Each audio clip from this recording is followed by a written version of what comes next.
Muy buenas tardes, buenos días. Bienvenidos a este podcast, primera entrevista de El Renacentista Postmoderno. Estamos con un amigo, un querido amigo, Carlos Cabeza, doctor en Derecho. Él es decano de la Facultad de la Universidad de Antofagasta, en la ciudad de Antofagasta, y le damos la bienvenida a este primer programa. Quien nos quiso acompañar ahora nos va a contar un poco su historia de vida, su experiencia trabajando, ya que él tiene experiencia en el ejercicio profesional privado, es profesor y además es abogado integrante de la Corte de Apelaciones de Antofagasta. Entonces tiene estas varias aristas donde nos puede exponer o contar cómo se hace un abogado y cómo se desarrolla un abogado. Entonces, buenas tardes, Carlos, ¿cómo estás? Buenas tardes, Gonzalo. Bien, muchas gracias por la invitación, de verdad. No, gracias a ti por tu tiempo, por tu buena onda, porque dijiste que sea el tiro. Era el primero, así que partimos con chaqueta y corbata como corresponde, Súper bien. a pesar del verano. Y bueno, a mí me gusta mucho saber siempre desde dónde habla una persona. Cuéntanos, no quién eres, porque es una pregunta como filosófica, psicológica, pero un poco tu historia. ¿Cómo comenzó este mundo del derecho en ti, este bichito? ¿Cómo empezaste, digamos? Mira, yo me acuerdo cuando estaba en el colegio, fue ahí como por tercer año, tercero medio. Yo recuerdo que hasta tercero medio estaba como bien seguro de que lo que quería estudiar en la universidad era periodismo. Pero no me preguntéis por qué, no me acuerdo. ¿Cachai? Y fue como en el tránsito de tercero a cuarto medio en que alguien me dijo, mira, en realidad deberías estudiar derecho. Recuerdo vagamente, es una carrera que te va a ofrecer más opciones, que te va a abrir otro tipo de puertas, el periodismo está así, así, etcétera. Estamos hablando del año 95, 96. Entonces dije, ok, voy a estudiar Derecho, y quedé dentro de los primeros lugares, no en el primero, pero sí quedé dentro de los primeros lugares en la Universidad de Antofagasta. Así que me fui a estudiar a la Universidad de Antofagasta, que es donde vivo y donde me he criado. Yo nací en Santiago, pero me crié en Antofagasta. Y desde ahí no he soltado el tema hasta el día de hoy. Ha estado siempre vinculado a la Universidad de Antofagasta. Sí, como institución sí, estudié allá desde el año 96 hasta que egresé. Egresé, me demoré harto, sí, o sea, en comparación a lo que se están demorando ahora, me demoré harto en dar el examen de grado, como 4 años. Eh, y claro, egresé a fines del 2005. O sea, egresé, mejor dicho, me licencié a fines del 2005 y estaba jurando a principios del año 2000, a principios del año 2006, claro, a Mm. principios del 2006, ahí estaba jurando. Pero Ahí, en torno a una década más o menos, yo igual me demoré 9 años entre que entré a la mm, universidad me mm, titulé, digamos. Pasaron muchas mm, cosas en medio. Antes era más o menos así, digamos. Hoy día, mm. quizás la Sí, universidad iba agilizando los procesos de no sé, de la memoria, que te exigían más como cosas formales. Eso retrasaba un poco el proceso, ¿no? sí, yo creo también de que el examen de grado antes, y esto yo no lo digo sin problema, Mm, yo me hago cargo también. Yo creo que el examen de grado antes era absurdamente exigente, sí. creo, en la mayoría de las universidades. Suponía un estudio que le podía llevar fácilmente a una persona para aprobarlo tranquilamente un año, más de un año. Sí. Mínimo, Y así. eso no tiene, es mínimo, Sí. y eso no tiene sentido. O sea, si uno lo piensa bien, si uno lo reflexiona, no tiene sentido. La única forma de encontrarle sentido a que el examen de grado sea así de exigente es que es en realidad un examen de habilitación. Como no tenemos pruebas nacionales, como la Corte Suprema solamente hace una revisión curricular Formal, del digamos. Claro. expediente, claro, eh, en el fondo el examen de habilitación como para saber si la persona está o no en condiciones de salir a la calle y comenzar a defender a otra gente, o representar a otra gente, es con un examen de grado exigente. De cuidarle el patrimonio y la libertad, digamos, en teoría. Claro, Eh, claro, en teoría, ¿sí? Esto es como Sí. bueno, en Estados Unidos existe el VAR, digamos, con Mm, larga, ¿no? Como el de este del fútbol, sino que es la barra de abogados la que te hace también el filtro para poder litigar, no para poder trabajar en otras especialidades, como consultor, etcétera. Y exacto, sí. eh, bueno, a propósito de la Universidad de Antofagasta, haciendo un poco de conversación acá y siendo un poco autorreferente, mi papá estudió cuando era la Universidad de Chile, pero mi papá estudió matemáticas. Nada que ver, ¿Ya? estudió Derecho, pero siempre me hablaba de cómo había sido su experiencia, era deportista y todo eso.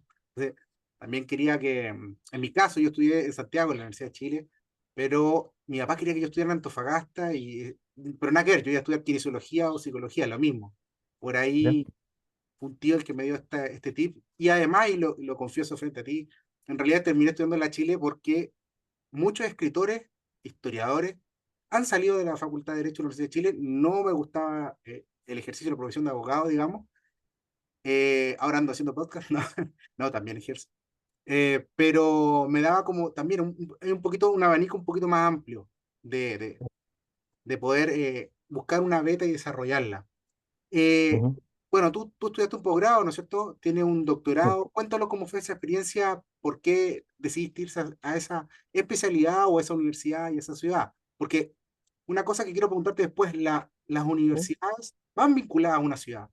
Tienen una característica especial, le dan un toque, o Ujú. alimenta la universidad a la ciudad, o la ciudad se alimenta de Ujú. esa ciudad. No sé qué opinas de Sí. eso.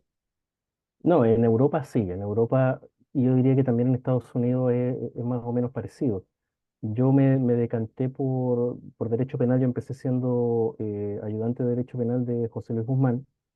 Eh, Fui como ayudante de él entre el 99 y el año 2000.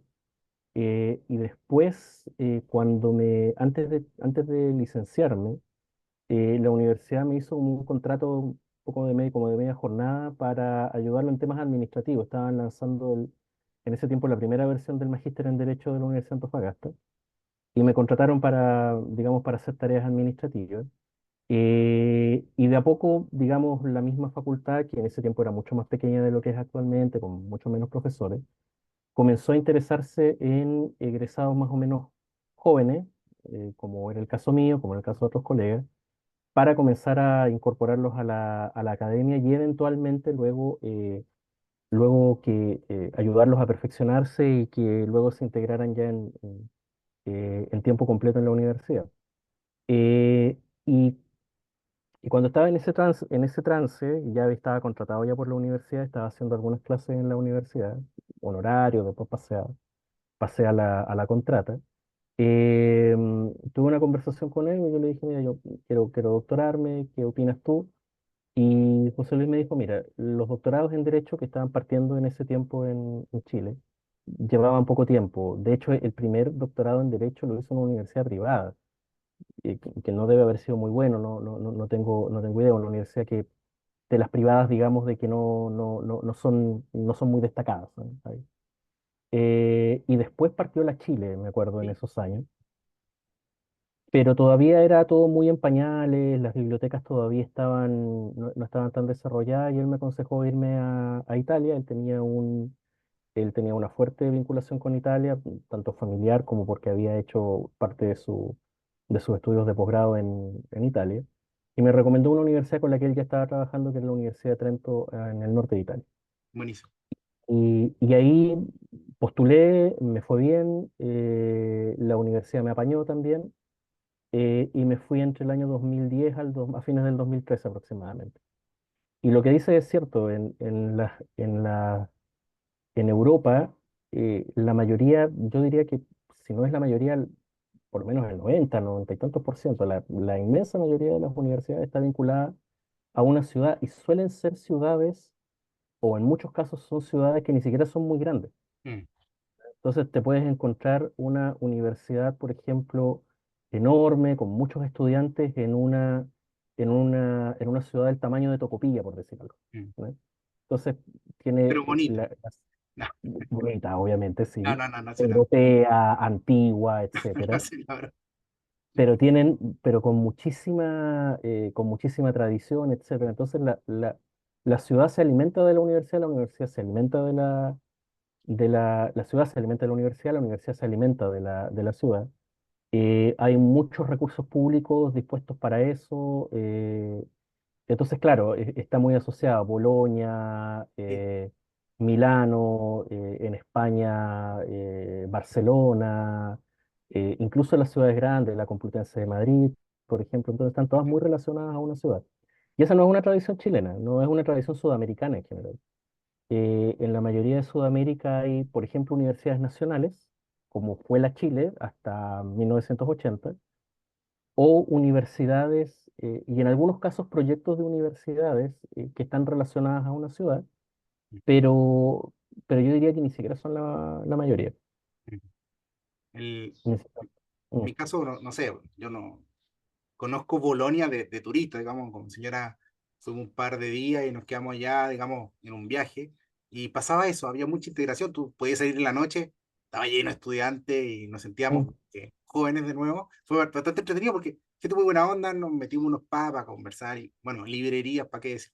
O sea, es sí. muy agradable eso, como que se respira esa efervescencia con el conocimiento, digamos, también el estrés, pero todo, digamos, tiene esa Oh, onda. Mm. ¿Y qué, sí. qué, qué extrañas de esa vida de estudiante de posgrado? Porque no es lo mismo que el pregrado que el posgrado, digamos, uno ya es adulto, ya probablemente tal. ¿Qué extrañas ¿Sabes lo que yo extraño? Lo que yo más extraño es probablemente, poderte, es poder estudiar cosas es curioso, ¿eh? Es tener el tiempo, entre comillas, porque uno está haciendo la tesis, etcétera, pero es tener el tiempo para estudiar otras cosas y para leer otras cosas. Por ejemplo, que esa es la ventaja de las universidades europeas o de las universidades grandes al menos, que tienen unas bibliotecas gigantescas a disposición. De hecho, por ejemplo, en Trento era un sistema bibliotecario bastante integrado. Estaba la Universidad de Trento, pero estaban todas las demás bibliotecas integradas, entonces, de la ciudad, de la región. Entonces, la posibilidad de repente de estar estudiando, oye, mira, esto es interesante, no está relacionado con mi tema. Oye, mira, esto es súper interesante. Voy a sacar un libro y lo voy a leer solamente por el gusto o el placer de estudiar algo que de...? no tiene que ver necesariamente con lo que uno está. Pero, Eso es lo que más echo de menos probablemente. pero Esa maravilloso, disponibilidad. es Sí, como uno se nutre, digamos, a uno que le gusta leer o sí, de una inquietud, se derrite sí. el todo. Eso es lo que más echo de menos. Y Sin duda. Trento, para los que no conocemos, Trento, ¿cerca de qué está? ¿De Venecia? ¿Está de lo que era Rávena? ¿Para qué lado está? No, ¿De Génova? está al noreste, está más cargado al noreste, está más cerca de Verona. Ok. Está a hora y media de Verona, está aproximadamente, bueno, ahí las distancias siempre son bien chiquititas, pero está un poquito más de Venecia, está en esa zona. Trento fue parte del Imperio Austrohúngaro, pero la mayoría de sus habitantes siempre se sintió más italiano. Entonces, durante el periodo de la, de la formación de Italia, como la conocemos actualmente, estuvo, no estuvo, y después de la Primera Guerra Mundial ya definitivamente pasó a ser parte de la unificación italiana. Entonces ahí está mi perrito, por si acaso, mi Sí. perrito. Pasó a ser parte del reino, bueno, no del reino, bueno, sí, del reino de Italia, El Reino Italia. efectivamente, Y des- del reino de Italia, pero es sí. una ciudad romana también, o es una ciudad de no tan Es una larga. ciudad, es una ciudad italiana, pero parte de su arquitectura es más austriaca. Ok. Por ejemplo, el Duomo, que es en el fondo la catedral, tiene las típicas cúpulas que uno ve, por ejemplo, en Austria, que son como acampanadas en realidad. Es muy antigua, una catedral del 1200, del 1300. Y claro, en las calles se nota un poco más esa arquitectura más teutona, pero es una ciudad que siempre Italia la reivindicó y los mismos trentinos la reivindican como una ciudad italiana.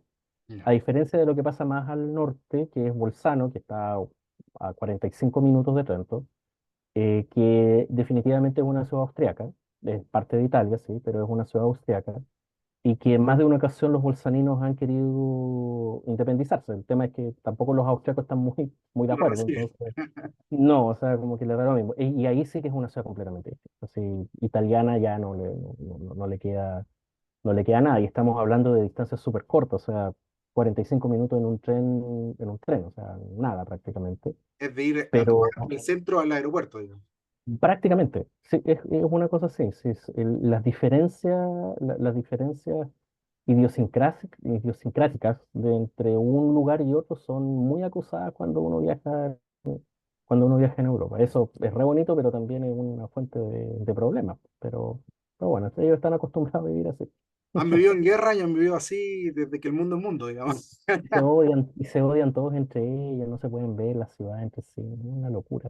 Hay Pero, un, hay un profesor, bueno, hay dos profesores, un profesor Bastos, español, y por ahí tengo un libro también de Niall Ferguson, que precisamente es una ventaja de Europa, que la fragmentación, por el estar mm, fragmentada, digamos, históricamente, era más difícil de invadir, permitía esta libertad de que en una ciudad o un espacio geográfico separado, no tan separado, digamos, si no me gustaba una, me voy para la otra, lo mismo en la mm, universidad antigua, bueno, no sé qué, me voy para allá, o como estudiante me voy acá. Entonces permitía sí, este intercambio de ideas y desarrollo. Sí era un poco más desordenado, tenía problemas, pero a la larga le generó estas ventajas, digamos.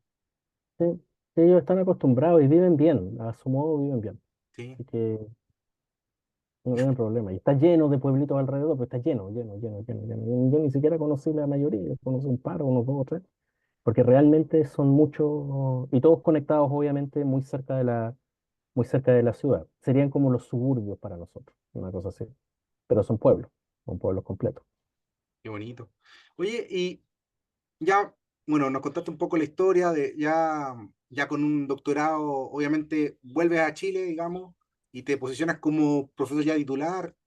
¿Cómo fue tu andar, básicamente o resumidamente, a llegar a decano, digamos, actualmente? Eh, Mira, fue bien, o sea, hay una cosa que por lo menos a mí siempre he seguido mucho los consejos que me han dado, siempre. Y en algún momento, cuando volví a la facultad en 2014, comencé a trabajar, comencé a hacer el trabajo que tiene que hacer un académico, que es publicar, hacer clases, etcétera. Y en algún momento me ofrecieron, el ex rector de la universidad me ofreció irme a dirección superior. Y yo creo que era algo que necesitaba porque necesitaba también salir como de mi burbuja o mi esfera de confort. Necesitaba hacer algo distinto en ese momento. Y me fui a dirección superior a un cargo que es como el de director de docencia. Y luego, 2 años después, por la enfermedad del vicerrector que estaba en ese momento, eh, el vicerrector tuvo que renunciar, y el ex rector le quedaban 2 años, él no se iba a la reelección, no iba a volver a postular, ese era su último mandato.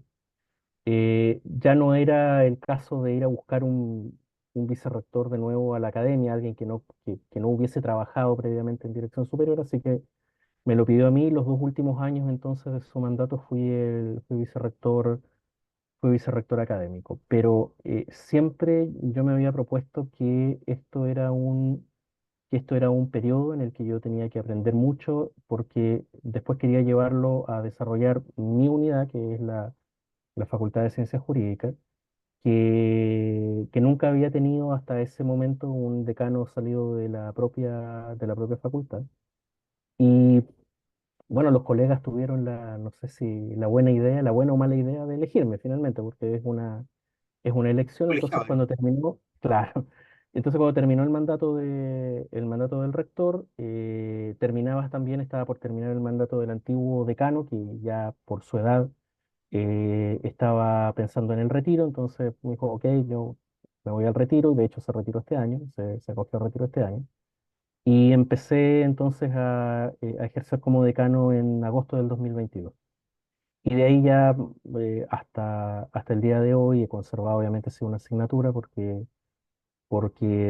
digamos, yo creo que no se puede ser un buen director de una unidad sin estar en contacto con lo principal que hace esa unidad. Es como Así sentir que la pelota, como dicen los futbolistas, los deportistas. Hay que estar ahí, digamos. Si no se pierde sí, hay que estar. el timing, Sí, digamos. exactamente. Hablando Y así me he futbolísticamente. mantenido. Sí. Pero es súper buena la metáfora porque es así. Porque realmente si uno no, si uno pierde años en esto, después cuesta recuperarlos. Y obviamente estos cargos son siempre provisorios. Eh, ¿No? Cargo de decano, cargo de vicerrector, Y etcétera, además, son todos no sé, temporales. tiene esta impresión, pero la generación, no estoy diciendo que el agua moja, eso voy a decir, ¿Mm? pero es que las generaciones van cambiando, porque tú le hiciste clase a un tipo de adultos, porque son adultos, digamos, y después, claro, deja de hacer clase 5 años, vuelve y ya no hace, la dinámica no es la misma, los chistes no son los mismos, ni el Sí, mal humor es el mismo tampoco. Entonces, como, no hay que perder digamos, ese feeling, digamos. sí, sí, y sobre todo que las generaciones hoy día son, entre una y otra, incluso separadas por un solo año, son muy distintas muchas También. veces. Entonces, y es gente con la que uno trabaja 5 años, o sea, no es que llegan y se van al tiro, sino que son gente con la que se trabaja 5 años, uno quiere verlos evolucionar también, porque esa es la idea también. Y si uno no tiene ese contacto, ese feeling, uno pierde muchas cosas en el camino. Así que por eso yo me mantuve haciendo clases, sigo publicando, sigo haciendo lo posible y por supuesto tratar de que la unidad se pegue el salto que creo que se merece dar, efectivamente. Y en ese contexto, una pregunta ya, ponte la camiseta, en el sentido de, ¿qué crees tú que le aporta la Universidad de Antofagasta, en particular la Facultad de Derecho, a los alumnos de Derecho, digamos? Porque no podemos hablar de ciencia, o sea, de lo mismo, química, ¿no? No, sino que Ujú. ¿qué aporte le da a y al perfil de alumnos que ustedes tienen, digamos? ¿Cuál es el aporte que le pueden dar? Que se diferenciaría, por ejemplo, de la UCN y de la Santo Tomás, por poner dos ejemplos. No digo que sea mejor y peor, sino que cuál es, pero uno Sí. tiene un perfil, un sesgo, llámelo. ¿Cuál crees tú que tendría el sello de la UBA? Mira, esto es una cuestión que siempre hemos discutido con los colegas, ¿eh?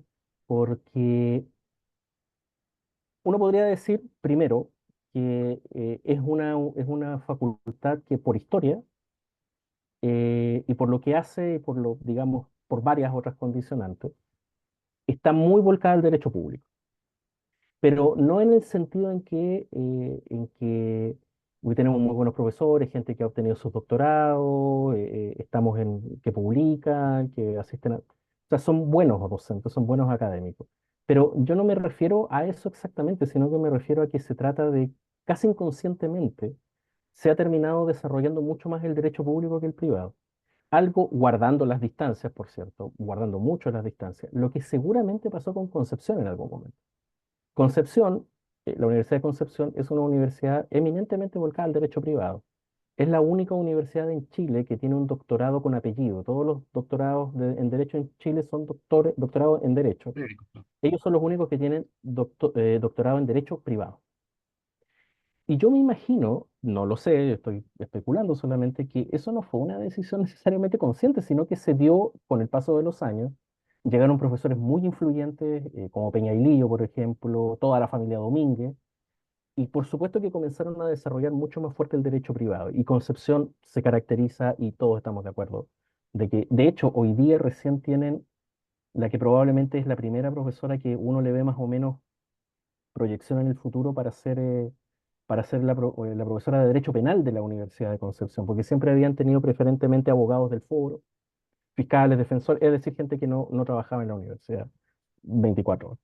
Entonces, yo te diría que por los decanos que tuvimos al principio, por el hecho que se desarrolló muy fuertemente el derecho penal con Guzmán Dálvora, el administrativo durante varios años con Cordero, por ejemplo, es una facultad que está bastante más orientada al derecho público y si uno ve los egresados, uno podría decir sí, se tratan de egresados que Vaya. efectivamente van para allá. ¿Y Pero por qué? yo creo que, yo creo, disculpa, yo creo que hay otra razón, hay otro sello, que, y esto sí que no es necesariamente, pero así ha funcionado.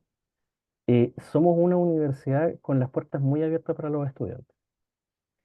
Es decir, hay una relación muy cercana, en el buen sentido de la palabra, en el sentido en que yo puedo ir, tocarle la puerta al profesor y el profesor me va a atender. Eso tiene que ver con una cuestión eh, arquitectónica, por decirlo de alguna manera. El edificio de la facultad fue hecho a fines de los 90 y, y tiene mucho esa arquitectura de las casas del norte de Chile.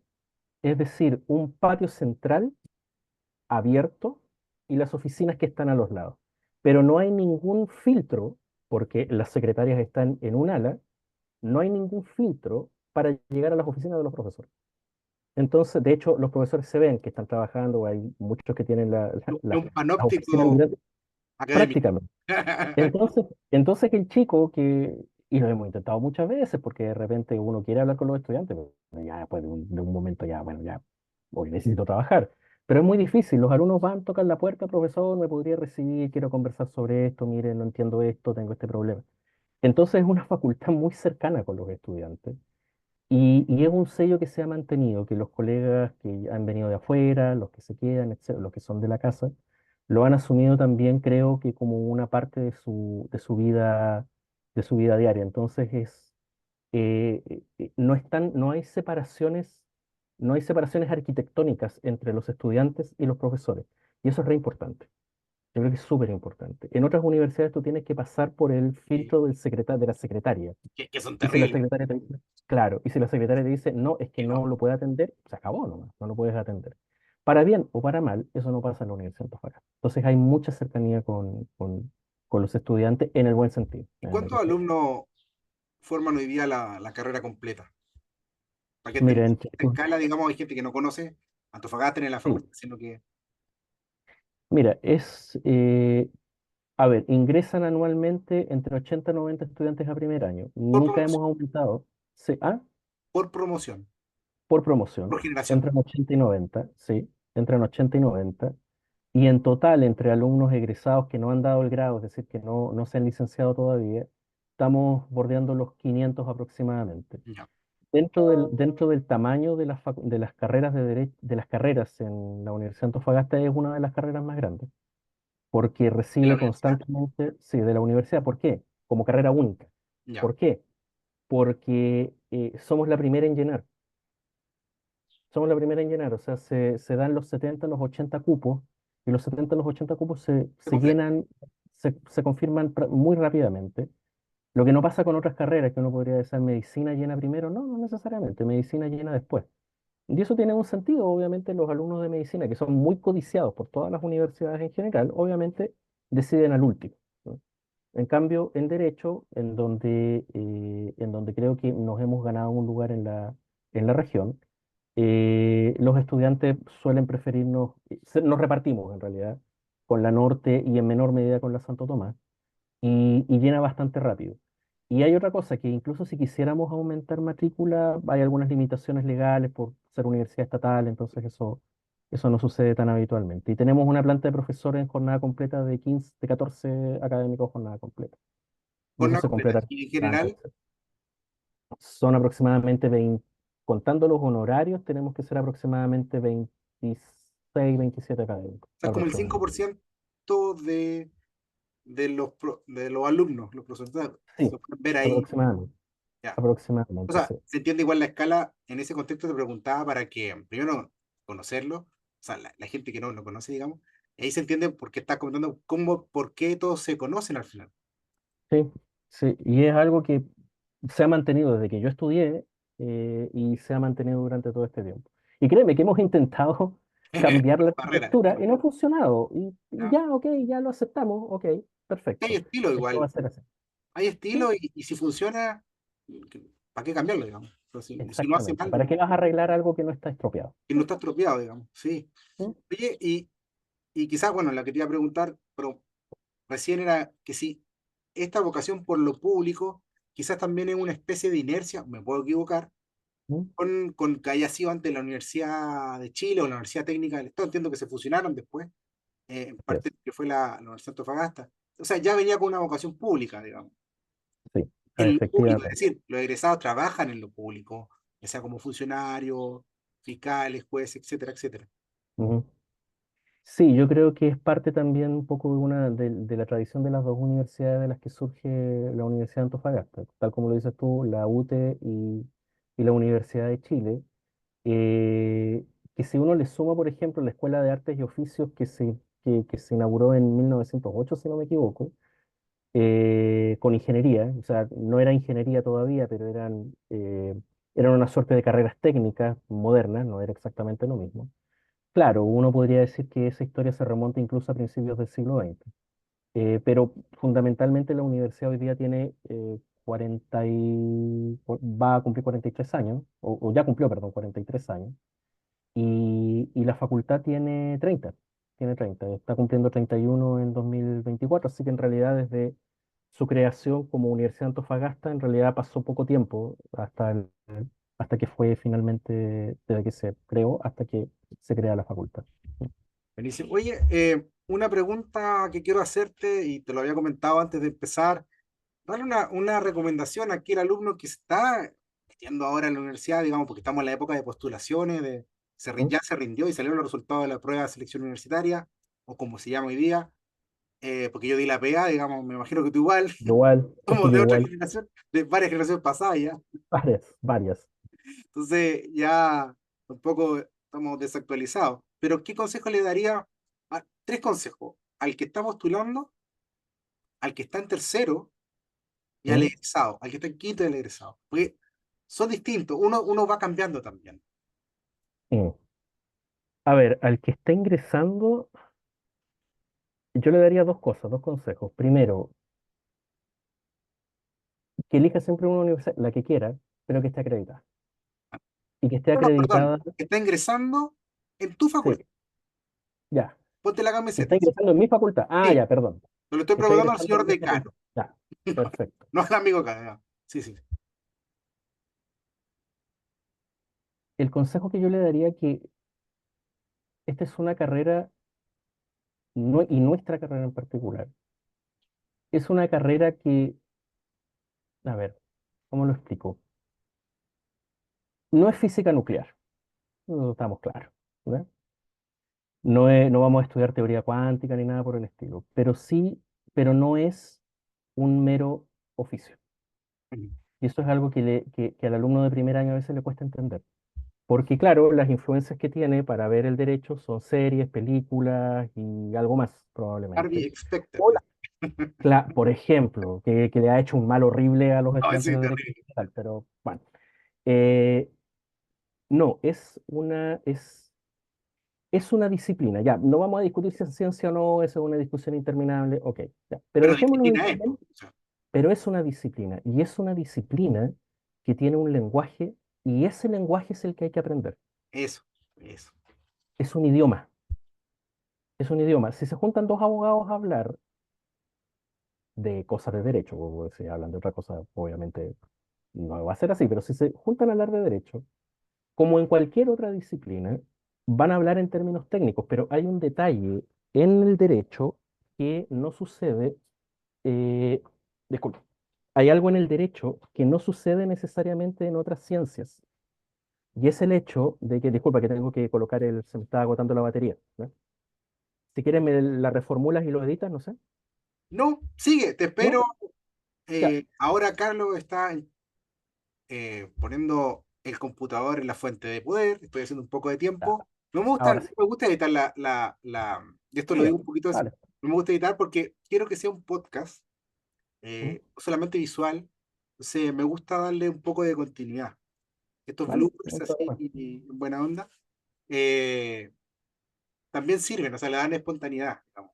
Lo bueno que estás cómodo, Sí, porque no, estoy súper contento, sí. al menos, porque no se corta. Es peor cuando se corta por el invitado, digamos, y es sí, no, Mm. bueno, sí, ahí no No, pasa. no hay problema. Al Perdón, contrario. perdón. Entonces, me decías que era un lenguaje, el derecho es un lenguaje, Sí. y se diferencia de otras ciencias. ¿Por qué? Porque nosotros hablamos más. Y eso es también algo que de repente el estudiante primero y a otros colegas también más adelante les cuesta entender. Nosotros vivimos de hablar, Sí, de escribir también, pero sobre todo de hablar. sí. Y convencer, Entonces, ¿no? claro, y convencer a través del lenguaje que es un lenguaje técnico. Es un lenguaje, el otro día escuchaba algo como paréntesis sencillamente, siempre uno tiende a hablar muy mal de las muletillas. No, es que usted en el discurso no tiene que usar muletillas. Las muletillas están muy bien en el discurso hablado porque las muletillas permiten de una u otra manera también que uno se concentre. Sí. La muletilla Una, es una un estructura. espacio, exacto, es un espacio que te permite descansar y volver, digamos, tu cabeza vuelve a pensar en el tema. Entonces es un lenguaje y los lenguajes son difíciles de aprender porque todo lenguaje te cambia la cabeza. Entonces en algún momento perceptible o imperceptiblemente, se les va a cambiar la cabeza y van a comenzar a hablar de otra manera. Y eso requiere entrenamiento. Y ese entrenamiento se puede hacer de muchas maneras. Se necesita la memoria, sin duda alguna, pero en algún momento tiene que salir y en algún momento tiene que aparecer. Y eso lo digo principalmente por el miedo que generan las pruebas orales, Sí. ¿ya?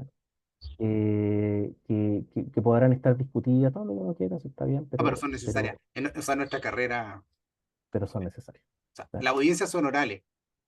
Si te da miedo hablar Sí, o de otra sea, cosa, buena onda, puede ser, da lo mismo, pero no, como soy exacto, médico, no me gusta la sangre. No es no, está difícil fregado, que te vaya está bien. fregado, está fregado. Lo que le recomendaría a un estudiante de tercero es que ya conoce el derecho o que conoce por lo menos las bases del derecho, es que, mira, a lo mejor alguien va a decir algo completamente distinto, ¿ah? Pero que no cierre sus opciones. Muchos cabros en tercer año, muchos estudiantes en tercer año ya dicen, no, es que yo me quiero dedicar a esto, yo me quiero dedicar a esto otro. Y entonces le pongo más empeño a algunas, que está bien, porque a algunas asignaturas les gustan más que otras.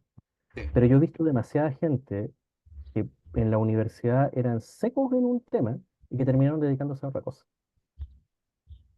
No se cierren, Mm. traten de encontrarle la vuelta incluso, y eso te va a tocar, te toca a ti porque yo sé que tú sabes del tema, incluso tributario, que es una cuestión súper repelida por Uy. por los estudiantes, no les gusta, pero es súper importante, es súper necesario, y si no se aprende en la universidad, después es difícil aprenderlo después, No, o sea, si no es te que va a uno se va a sentar, dedicar al tributario. Mm, no, y penal también, o sea, penal no te va a sentar a leer un libro de, da lo mismo, por no citar a nadie. mm.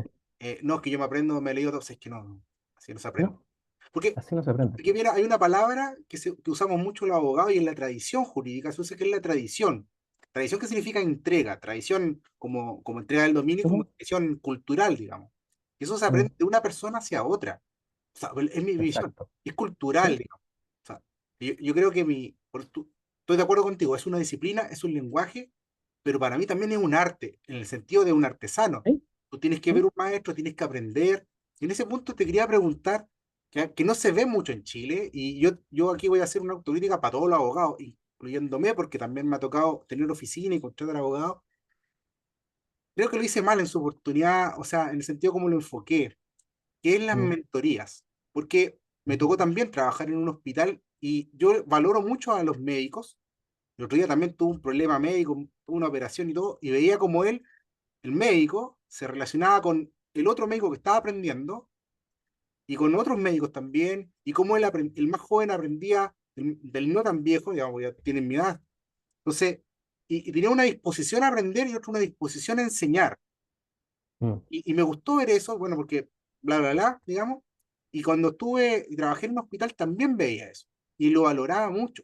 Nosotros, que es como, digamos, para la gente que no está metida en este mundo, es como el Jedi con el Padawan. Pero yo creo Mm, que los abogados somos como los Sith. O sea, uno aprende casi a la mala, ¿cachai? Y perdís tu alma y todo. Y esto lo digo también habiendo trabajado en estudios jurídicos y bla, bla, bla. Entonces, cuesta encontrar la mentoría. Yo no sé por qué. Ahora, sí, puedo entender porque uno trabaja mucho con el poder, hay mucho dinero, mucho ego. Ahí te voy a preguntar también de eso. Pero tú, como profesor, como formador de futuros abogados, ¿consideras que son importantes las mentorías y este proceso de aprendizaje? Yo creo que sí, pero tenemos muy poca experiencia, como tú lo dices, no sabemos hacerlas bien. No las sabemos hacer incluso desde la universidad. Yo sé que hay muchas universidades que tienen mentorías, que estudiantes más experimentados apadrinan, por ejemplo, estudiantes que están recién ingresando, pero eso no se ve mucho. La mayoría de las universidades no trabaja así y es porque probablemente nuestra área es, sí, está muy relacionada con el ego, está muy relacionada con el poder, pero somos extraordinariamente individualistas. Sí, Somos muy individualistas. me declaro Y culpable. eso se nota incluso cuando se trabaja en estudios, como lo dices tú, en donde todo es una competencia como bien brutal, en el Mm. fondo, finalmente, de aparecer, de mostrarse, de decir que yo soy el bueno, yo soy aquí el que sabe más, el que conoce más cosas, etcétera. Eh, yo creo que es algo que se va a terminar imponiendo finalmente, que probablemente tenga que partir primero en la universidad y que luego quizás comience a contaminar un poco el trabajo. Hay algunos estudios que son así, pocos, Sí, sí, sí. los menos realmente. Eh, pero también tiene que ver con algo, con cambiarle, y luego está también el hecho de que esta es una de las pocas carreras. Si alguien alguna vez se pregunta, pero ¿por qué la gente sigue entrando a derecho si hay tantas carreras de derecho y hay tantos abogados? Claro. Porque yo creo que todos tienen el sueño de pegarle el palo al gato. Todos conocen la historia de algún abogado que se hizo rico con una causa. También. Todos, todos conocemos alguna historia sobre el particular. Entonces, esa visión que también que también es importante, o sea, también tener ambición personal, eso es súper bueno y a lo mejor puede llevar a una persona a trabajar más, a estudiar más, etcétera. Mm, Pero esa cuestión nos hace muy individualistas finalmente. Se nota, por ejemplo, incluso cuando ves unos estudiantes, bueno, nosotros estudiábamos con fotocopia. Te acordarás que teníamos que sacar fotocopias Y y gran, habían, que tiraba mucha plata y mucho tiempo en la fotocopia. y había gente que se las quedaba y No te que no las las prestaba. prestaba y no prestaba sus cuadernos y era una cuestión muy loca que uno decía, pero ¿qué onda, cachai? Si Sí. estamos estudiando. No, y eso yo creo que lamentablemente la carrera, la profesión todavía no ha evolucionado a formas colaborativas de verdad, a formas colaborativas de trabajo que hasta yo creo que incluso nos harían ganar más plata. Pero, ¿O no? pero no, hay una cuestión muy de cultura de cultura del abogado que fomentamos todos, ¿ah? Eso hay que, las universidades, los mismos colegas, el foro, etcétera, Sí, sí, sí. que yo creo que yo creo que incide en lo que dices tú. Sí. Em, bueno, a propósito del ego, vamos a salir un poco de tu labor como profesor. Gracias por esta parte que nos dedicaste. Y te voy a meter un poquito en tema, ya más conversación, porque yo estos temas no los dominaba, digamos. Eh, a propósito del ego, entendido como algo bueno o malo, me da lo mismo. Bien, hay muchas cosas que dicen, no, que no soy el ego, el ego. Oye, pero el ego también significa el yo. No puedes dejar de lado el yo. Como Sí, decía la frase cliché para decir yo te amo, primero hay que decir yo. sí, Pero más allá de ese chiste, eh, si a uno le toca, y nosotros también somos como gente muy egocéntrica, digamos, cómo tú lo administras, porque tú ejerces como abogado, ejerces como profesor, o sea, te tocan alumnos, uno siempre encuentra gente inteligente y brillante siempre, y hay gente que es egocéntrica, hay cómo lo administras como management o el manager de profesores, que también, porque hay gente con trayectoria, a lo mejor es mayor que tú, que no le gusta ujú. lo que tú decides, bueno, etcétera, etcétera. Y también siendo abogado integrante como juez, pues hay gente que obviamente no le va a gustar cómo tú decides, o cómo hace, o mira, no me gusta cómo redacta, no del nombre, pero nada. Pero, ¿cómo se maneja eso? Si tuviera alguna receta, o simplemente decir, mira, lo hago así, o no me interesa, me resbala, digamos. Es una pregunta bien complicada porque si hay en primero, a ver, si hay un gremio que es ególatra, sin duda alguna es el de los abogados, pero más ególatra que el gremio de los abogados, el gremio de los académicos. Los académicos somos ególatras, y no solamente en derecho, en general, En general. porque claro, el hecho de que te cuelguen el título de alguien que aumenta el conocimiento de algo, evidentemente todos se creen lo máximo, todos nos creemos lo máximo, ¿no? Y eso es una cuestión que fomenta mucho también la academia, ¿eh? La academia es un lugar bien fregado para trabajar, uno piensa que no, pero tal como tú lo dices, hay muchos egos involucrados. Yo tengo la suerte, yo debo decirlo porque se lo he dicho a mucha gente, yo tengo la suerte de estar trabajando con un grupo de personas que yo creo que eso lo manejan bastante bien. Tenemos gente con muy buenas trayectorias, colegas que se han doctorado en Francia, en Alemania, en Chile, etcétera. Pero creo que todos ellos manejan muy bien sus propias virtudes y sus propios defectos sin pasar a llevar al resto. Yo creo que he tenido suerte, yo no creo que sea la regla, ni mucho menos, yo creo que es una excepción. Eh, ¿Cómo manejar el ego, digamos, del resto, de repente que puede chocar con el tuyo? yo creo que es difícil encontrar recetas universales. Yo creo que, eh, eh, a ver, uno llega a ciertos lugares, o sea, uno llega a un cierto momento en su vida en donde también uno dice, bueno, no le tengo que caer bien a todo el mundo, no puedo caerle bien a todo el mundo, no es mi trabajo tampoco caerle bien a todo el mundo. Entonces, la gente puede hablar, la gente tiene todo el derecho a criticar, sobre todo si uno está en una posición como la que de muy poquito tiempo, porque yo soy abogado integrante solamente este año, por supuesto que va a haber gente que no va a estar de acuerdo. De partida, la parte que pierde, evidentemente, nunca Te va a estar de acuerdo. eligen para, o sea, te escogen, te pagan, no, que sí te pagan, porque obviamente te pagan, pero tu función, aunque no te pagasen, es escoger entre dos opciones o más opciones. Obviamente va a haber alguien que va a perder, digamos. Siempre. Y en Sí, ese sentido, yo creo que la labor judicial, para quienes ejercen verdaderamente la labor judicial, porque yo solamente soy el invitado en esto, la gente que ejerce la labor judicial yo creo que la tiene súper clara. O sea, mira, yo no te conozco, no tengo nada que, yo hice una sentencia, te gusta bien, si no, tienes los canales para, y olvidarse, y como dicen, desasirse, sí. deshacimiento. O sea, ya, a Y ti, ahí es lo que tú decías, pues, mira, esto es un juego, en teoría de juego, no lo estoy minimizando, sino que ujú, o es un lenguaje, hablamos, decodificamos, y este es el resultado, digamos. ujú, sí. Entonces, es claro que por supuesto que va a haber gente que no le va a gustar. Claro que a lo mejor uno también puede cometer errores, eso es Sí. algo normal. Pero yo creo que en un medio que es súper ególatra, yo creo que es muy sano también tratar de separar las cosas. Y eso me faltó el consejo para los alumnos de quinto año, para los alumnos que están egresando. Como sea que si se van a dedicar al foro, si se van a dedicar al ejercicio libre, si se van a dedicar a la asesoría, donde sea, eh, no sean mañosos con el colega. O sea, no sean mañosos en general, pero no sean mañosos con el colega. No sean, voy a emplear una palabra bien coloquial, no sean vacas con el colega. Primero porque no está bien hacerlo. Hay una cuestión de moralidad mínima. ¿Sí? Una cosa es la estrategia y otra cosa es ser mañoso, de hecho. Mm. Pero honren la profesión, o sea, eh, ustedes saben, no necesitan clases de ética para saber cuando algo está malo. Cuando lo están haciendo, una clase de ética a lo mejor te reforzará algunas cosas, pero ustedes lo Claro, pero saben. a ver, hay una actitud deportiva, o el sportman, ¿Mm? el gentleman, digamos, así en ¿Mm? modo británico, por poner un nombre, pero me encanta ese concepto porque, oye, en la misma actitud, yo creo que tú cuando uno hace deporte debieras tener cuando estás litigando. O Sí, sea, si le ganáis o te ganan, no vaya a correr a darle besos ni abrazos, a lo mejor le tenéis mala, ¿cachai?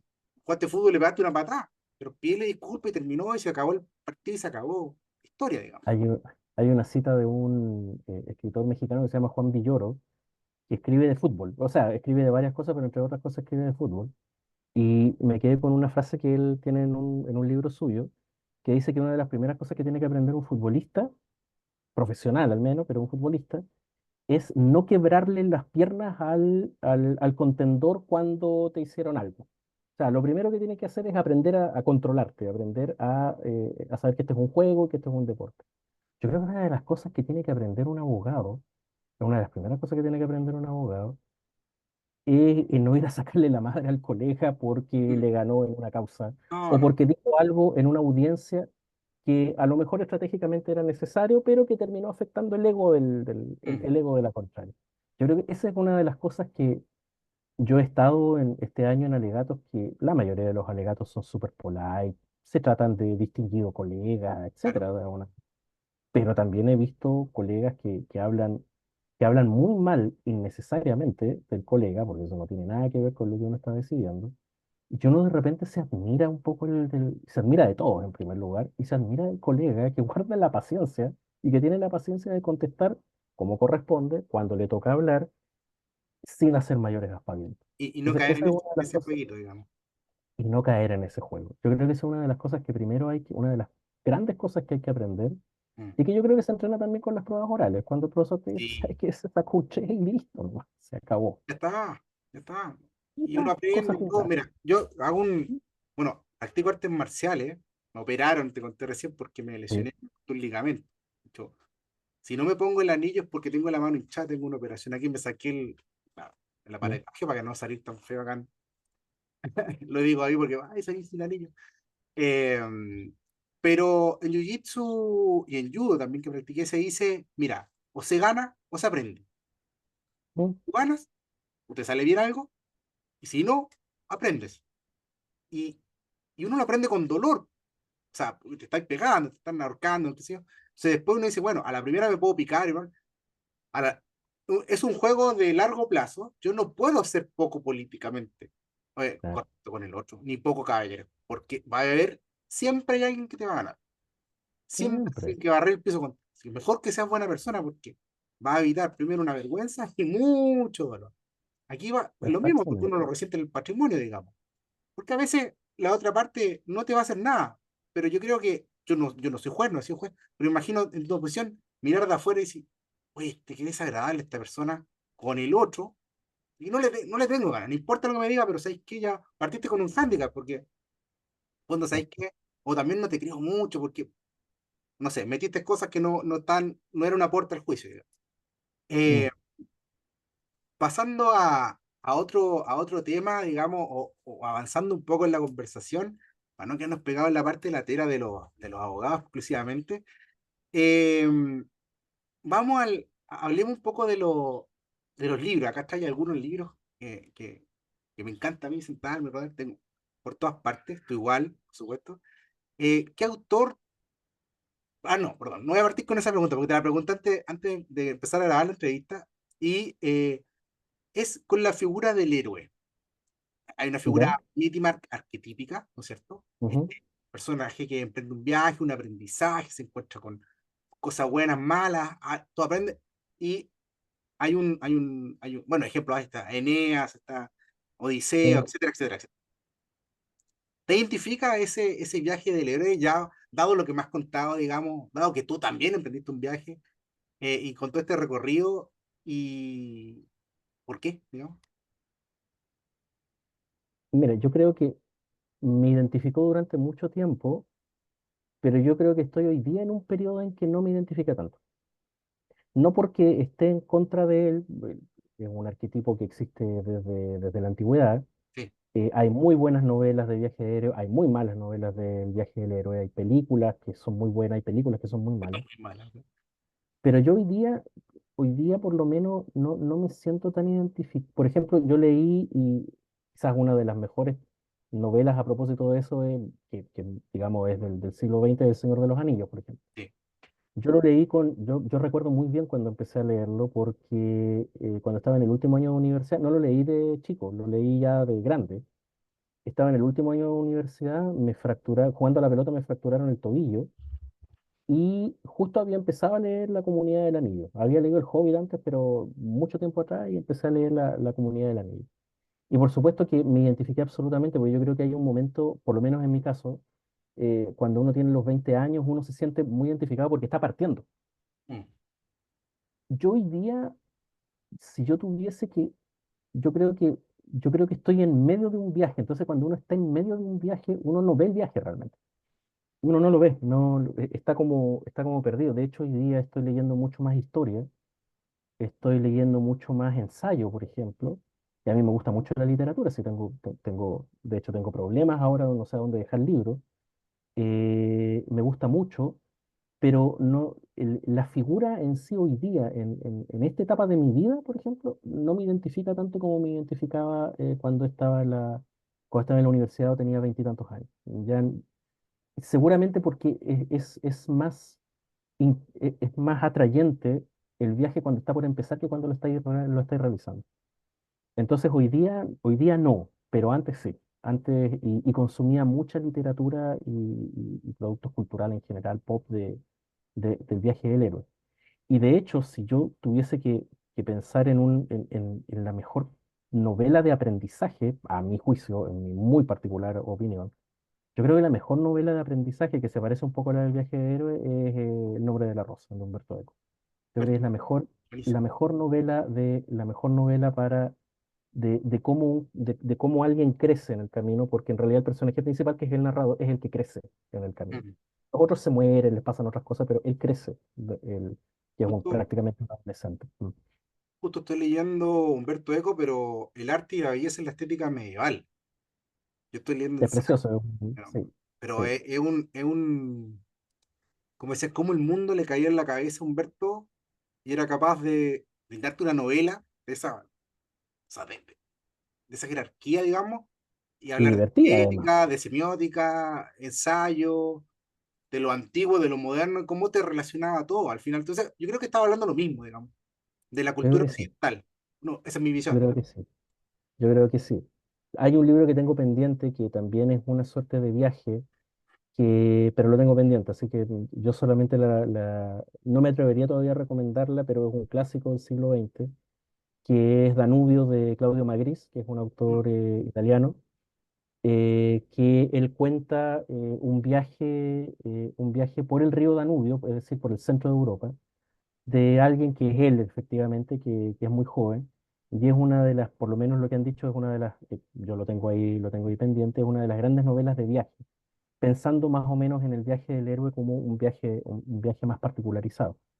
Pero, pero si yo le diría a alguien que quiere una novela policial, una novela erudita, y al mismo tiempo una novela profundamente entretenida, hay que leer Humberto Eco. O sea, y hay que leer El nombre de la rosa en particular, que yo creo que la he releído fácilmente unas 20 veces desde que la leí por primera vez cuando estaba muy chico todavía. Y entendía la mitad de las cosas que aparecían ahí. Sí, que uno tiene demasiadas cosas que uno puede ir siempre. Bueno, creo que era el bagaje cultural que tenía Humberto Eco que podía uno extraer muchas cosas.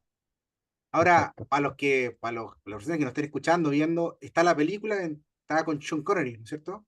Sí, Y Christian Slater, creo. La vi hace mucho exactamente. tiempo. Una Eh, muy buena película. buena película igual, buena película. Buena Una película. película que no tenía este ritmo desenfrenado, entonces le No, daba tiempo de desarrollar un poco la idea. sí, es una muy buena película y que recibió además la bendición del mismo, de Humberto Eco. Ah, bueno, bueno, Humberto no lo Eco sabía. estuvo asesorando en la película y finalmente le dio la bendición a Jean Jacksonov, que es el director, y le dijo, sí, está bien. Tuvieron que tomarse muchas licencias porque Sí, por habían supuesto. cosas que con el presupuesto y con la época no las podían recrear, pero es una muy bonita película como para adentrarse en el mundo de Buenísimo. Humberto. Sí. Em, bueno, hablamos de autores que no le gusta. Hay autores que tú dirías que no te gustan o que no recomendaría. Estoy hablando en el perfil estudiante, futuro abogado, lo mismo que ese perfil que dijimos, el que está entrando de derecho, al de tercero, al egresado, o tú dirías, mira, sabes que con algunos autores ándate con calma, sáltatelo, ándate a otros primero, etcétera. ¿Pero en derecho o en O en literatura en general? general, es que hay novelas que, no, como decía tú, el nombre de la rosa, no aprendemos historia, aprendemos de lo que era la abadía, no tengo- entonces hay cosas que uno puede aprender. Yo creo que yo partiría un poco al revés. Yo creo que hay cosas que yo debía haber, o sea, que mejor dicho, que creo que debía haber leído cuando estaba entrando a la universidad y no leí. Y que ahora ya no es lo mismo. Leerla a los 40 y tantos años ya no es lo mismo. Por ejemplo, no es lo mismo leer a Germán Hesse, Siddhartha, a los 18 19 años que leerlo a los 45. No es lo mismo. No es lo mismo leer La insoportable levedad del ser de Kundera Mm, a los 20 años sí. que a los 45. No es lo mismo leer a Baudelaire, si a alguien le gusta la poesía, a los 18 19 años que a los 45. Entonces yo diría que, que ojalá el que esté interesado en esto, le guste la literatura, no parta por las cosas muy complejas, por esos autores que uno dice, es que tengo que leer, por ejemplo, Guerra y Paz de Tolstoy. Guerra y Paz de Tolstoy es una maravilla, es una cosa extraordinaria, pero yo lo leí a los 43 años y me demoré 2 años. Mm. Sí, Dos es años, y como, a un joven es como si tuviera, yo tengo niñas chiquititas, es como mi hija de 1 año, tú le pones un lomo vetado hecho en exacto, Argentina, es exquisito, no se lo puede comer. no puede comer, No, no no se se lo lo puede puede comer. comer. Entonces yo diría que antes de ir a esos clásicos que en algún momento de la vida hay que leerlos, eso es verdad, Mm. yo partiría sobre todo con esos libros y esas novelas que a esa edad, a esa edad funcionan, porque no es que estén escritas para gente de esa edad, sino que uno las entiende mejor a esa edad. Hay Eh, ese espíritu que uno conecta, digamos, por poner una exacto. cosa, si hay una sintonía, uno, Ingenuidad también. claro. Hay también ingenuidad, o sea, ya cuando uno ya está viejo, está más viejo, tiene trabajo, tiene familia, es más difícil conectar con No, ciertos te se temas. pega con historias, dice, ya, lo he visto en película, Claro, lo he visto en mi vida, ya no me entrega nada, digamos. O sea, como puede entregar otras cosas, exactamente. pero no. Puede ser buena No. literatura, y en eso podemos estar de acuerdo, pero no es lo mismo en ese momento. Entonces yo les diría, si a alguien le gusta la literatura, porque primero te tiene que gustar, o sea, yo partiría con esos autores que le hablan precisamente a esa generación, por ejemplo, en autores chilenos, Zambra, por ejemplo. Zambra no es lo mismo leerlo a los 18 años que leerlo cuando ya uno tiene más edad. Y eso no es que sea, y ojo, no es que sea literatura juvenil, no, no, si no, no estamos hablando de eso. Hay muy buenas novelas de literatura juvenil, pero no es eso, sino que hay ciertos temas que uno se apasiona con mucha mayor facilidad en esa edad que cuando uno ya tiene más edad. Lo Y extremo que creo que lo que estás diciendo, o Fuguet, mala onda, o sea, lo leo ahora a los 40 y no, no funciona. Pero a los 18 sí. no es mala. Yo lo leí a los 16 Ujú. años y, oh, pegado. Sí. Bueno, después Fuguet también era otro, ¿ah? Sí, porque Eh, ya es o, otra cosa. por ejemplo, Vargas Llosa, La Casa Verde, La Ciudad de los Perros, no es lo Por mismo que ejemplo, al Vargas Llosa, bueno, actual o el de la fiesta del Chivo, etcétera. no, no, no. O La Guerra del Fin del Mundo, por ejemplo, no. O No sea, es, ¿no? o el mismo García Márquez, por ejemplo. Sí, García Márquez, Cien años de soledad, yo creo que es una novela que hay que leer antes de los 30 años. Hay que leerla antes de los 30 años. O sea, si uno quiere enganchar con la novela, me refiero. Después de los 30 años, quizás el rollo del realismo mágico no te pega tanto. te marea un Yo poquito. yo lo leí a los 18 y me Sí, pegó. igual. Me No, pegó pero estaba absolutamente. fascinado cuando es que era así. O sea, O no sea, entendía nada, enamorado. pero seguía. Sí, seguía y tenía que andar viendo los mapas de la familia porque no cachaba nada, pero era. O, o Los detectives salvajes de Bolaño. Maravilloso, Los maravilloso. detectives salvajes tienes que leerlo a los veintitantos. Es Tenés que que, leerlo a los mira, veintitantos. viste, con una novela que a mí me pegó, la leí en el 2003, y me acuerdo todo así perfecto, porque primero tenía un ramo que se llamaba Derecho y Literatura, entonces nos hicieron leer en ese ramo. Profesor José Manuel Simián, creo que se fue para Estados Unidos, está trabajando Me en suena ya. periodismo, un capo. Y ¿te acuerdas como parte? Dice, soy huérfano, seré abogado. Parte con esa frase. Sí, es Y una a mí fue maravilla. una patada en la cabeza y dije, a ver, ¿qué es esto? ¿Qué es esto? Sí, Y me la compré pirateada en el Paseo Más, porque estuve en Santiago, no tenía mucha plata, vivía en el centro, me la compré ahí. Maravilloso. De hecho, le faltaron algunas páginas, después me tuve que conseguir el libro original, porque venía mal compaginada, etc. compaginada. Pero maravillosa novela. Maravillosa. Aparte como está escrita, etc. Y otras cosas de Bolaño la podéis leer después, por ejemplo. Sí, Porque Estrella Distante, por ejemplo, la literatura nace en América, por ejemplo. Esas cosas sí. uno las puede leer después. O el mismo 2666, a ti que tú Sí, te dedicas a la parte penal, para mí tiene un tono, la leí, la leí cuando estaba estudiando para el examen de grado, ¿ya? porque leí muchas cosas, me cargaba esto por el examen, igual estudié, ¿no? Pero leía mucho, y tiene un tono que no sé si viste Narcos México, la última temporada. No, pero me lo han comentado, Mira, sí, que hay una, sí. no es la mejor serie, pero sabes que tiene un tono, No, así como tiene un tono, así, oye, esta cuestión era como que veía la serie y decía, aparte hay una historia con las mujeres que desaparecen, que matan, tampoco queda resuelto ahí y hay muchas cosas que insinúan. Y esto dice, eso es Bolaño 2666. O sea, tampoco sin desconocer lo que pasa en México, porque Bolaño vivió en México, retrata un sí. poco eso. Fue de los primeros que lo puso en el tapete público, digamos, sin, Mm. y no se guarda nada en esa novela tampoco. No, Entonces, una nada. novela densa que me demoré un año. Yo creo Es que una estaba brutalidad, estudiando es para el unas examen de ediciones grado, brutales. la tuve que dejar porque quedaba así con un mal sabor de boca Sí, y era como ya después. Sí. o me absorbía o me quitaba así, ya decía, tengo que estudiar, no sé qué. Entonces, pero me pasó eso. Yo confieso que no he terminado nunca No, pues 2666. sí, es muy denso. Primera parte la leí, segunda parte la leí, en la tercera parte me estanqué hace años atrás, tengo que volver a leerla. Y la escena más brutal que yo recuerdo es la escena de la cárcel, es una brutalidad, es una cosa que a mí me dejó para adentro durante mucho rato. Pero eso se puede deber también a que tú lo sabes, que Bolaño no lo estaba pensando como una novela, sino que lo estaba pensando como tres novelas distintas. Sí, Y su editor, hay que siempre darle gracias a los editores infieles, porque su editor finalmente dijo, no, esto hay que condensarlo en una sola novela.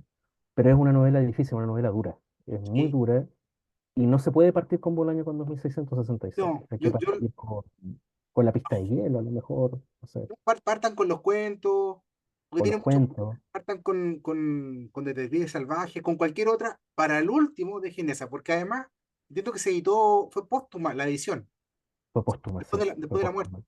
O sea, Bolaño, yo me acuerdo en la entrevista que siempre decía que él está escribiendo una novela de más de 1000 páginas, pero Sí, tampoco quedó, para mí también, no voy a hacer spoiler, pero es una novela que me encantó en cierta forma por todo lo que hablamos y que quedó un poco inacabada, como, pero, sí. pero también es porque, bueno, como está estructurada de varias historias, es coral, etcétera, va y viene en el tiempo, etcétera, esta historia también del boxeador que me encanta, Mm, es que queda como que de repente termina y tú dices, a ver, mm. ya, así como que va para atrás y no sé.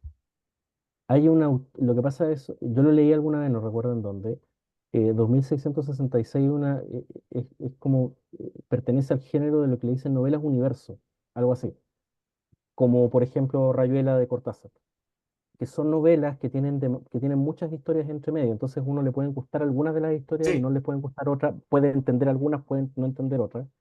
Entonces tiene ese problema, o no sé si un problema o una virtud, 2666 que no tiene los detectives salvajes, porque a pesar de que son varias historias, uno puede encontrarles el hilaje final. En 2666 es más difícil. sí. Pero Porque, bueno, hay algo que de lo que estamos hablando también, estoy conectando a temas, es que el 2666 habla también de un poco este mundo académico, de investigación, sí, los egos, las peleas entre uno, entre la otra, qué sé yo. Me tira algo también de eso. Para sí. gente que está en el mundo universitario, por ahí estoy tirando un caramelito para ver por qué se puede, por dónde va. Capaz que se engancha por ahí, digamos. ¿Mm? Tiene la primera parte que retrata muy bien lo que es la universidad, yo creo. Es Y una de eso es lo que hablamos de de los los egos, mejores, la rencilla, de uno de los pelear, mejores retratos de la pelear en metro universidad. Sí, cuadrado. efectivamente. Sí, Oye, así es. oye, y, bueno, hemos pasado ya por todas cosas, nos quedamos siempre en la literatura. Te voy a preguntar cosas frívolas. ¿Mm? Soy Dale. frívola, me reconozco como tal. Trabajé 2 años en el Museo de la Moda. Me gustan esas cosas. Eh, Sí. ¿Consideras que vestir bien es importante para nuestra carrera? No, no como Lo que académico, pasa digamos, como que también, pero para el ejercicio es importante. Es un, también, esto es un lenguaje, la corbata es un lenguaje, es parte de ese lenguaje que tú decías. Lo que pasa es que creo que vestir bien y vestir formal, yo creo que no necesariamente están conectados. No, no, no. ¿Eh? Te hablo de vestir bien. A veces saber combinar, elegancia significa elegir, o sea, Sí, estar vestido acorde a la ocasión. Si vaya a la playa no voy a andar así vestido como estoy ahora, porque hago el ridículo, digamos. mira, yo tengo o sea, yo creo que no es mía, yo creo que la debo haber leído en alguna parte. La razón por la cual, la razón por la cual los tribunales siguen exigiendo que la gente vaya formal, ¿ya? Y que es un sello de la profesión. Y que probablemente la tienen más pesado en ese sentido los abogados, si no las abogadas, porque las abogadas hay, digamos, mayores opciones. Nosotros tenemos el estándar que es chaqueta, corbata, camisa, ¿no? Eh, Tal como tú lo dices, también yo creo que depende un poco del contexto. Por ejemplo, no sé, si, mira, te voy a dar como solamente un ejemplo como para explicarlo. Hace poco hubo un congreso de una disciplina, no voy a decir cuál, en San Pedro de Atacama. Espectacular. muy grandes invitados, hubo gente que vino de varias partes de Chile, pero creo que se olvidaron de algo, que era definir el dress code. No, mal. Entonces, ¿cuál es el problema? Que tenías en San Pedro de Atacama, no sé si conoces San Pedro, pero Sí, sí, sí, fue muchas veces. San Pedro, un lugar en donde está lleno de Altura, turistas, seco. etcétera, formales. Entonces, veías abogados caminando formales en las calles yo no fui, me lo comentó un colega, caminando formales. Y yo creo que ahí hay un error. Yo creo de que en un congreso en una ciudad, como podría ser Antofagasta, por supuesto que el congreso tiene que hacerse formal, pero en un lugar como San Pedro de Atacama, que tiene además un paisaje que es completamente distinto, yo creo que desentonaba, yo creo que terminó desentonando. Un poco Es ridículo. un detalle, claro, es un detalle en el Sí, fondo.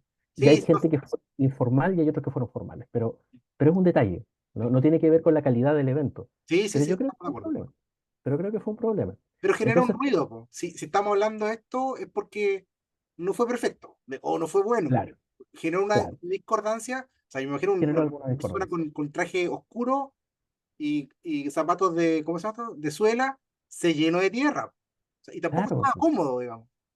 tampoco estaba como. O por ejemplo, no sé, pues voy a representar a una comunidad, yo soy el abogado de una comunidad agraria, hippie, pero que tienen plata, en alguna parte de la quinta región. Y si yo quiero que sigan siendo mis clientes, probablemente voy a ir a conversar con ellos, voy a ir a la comunidad.